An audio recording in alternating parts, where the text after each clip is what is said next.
Just about every game console has several racing games that aren't terrible, but they're just not that great either. The okay I guess middle ground that ends up being part of the collector's acquisition routine. And 1990's Motorcycle delivers on being okay I guess, particularly if you read the manual and hook up a second controller.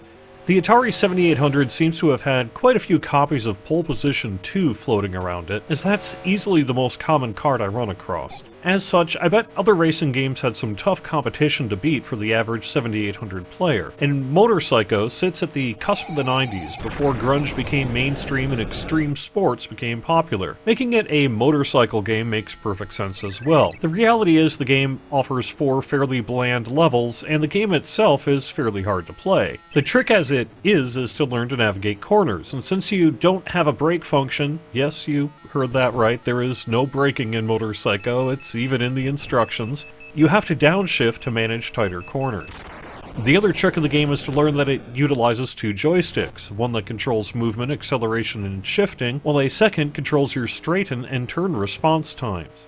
These times are set by using the directional controls of a second controller, and happily this works well on the VCS. I've used either a classic or a modern.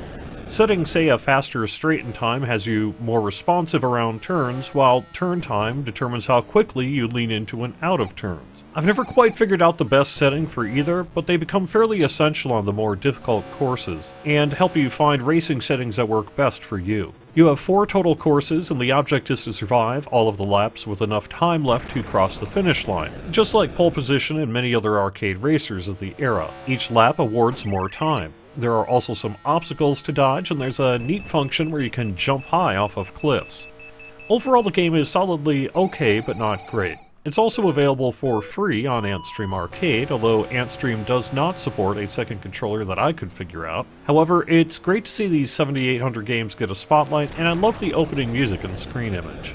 Thanks for watching. I'll have more videos in the coming weeks based on what new comes out for the VCS. I've been having a great time with my VCS, and I hope you are too. You can also find me on Facebook at Mockduck Plays Games. Have fun!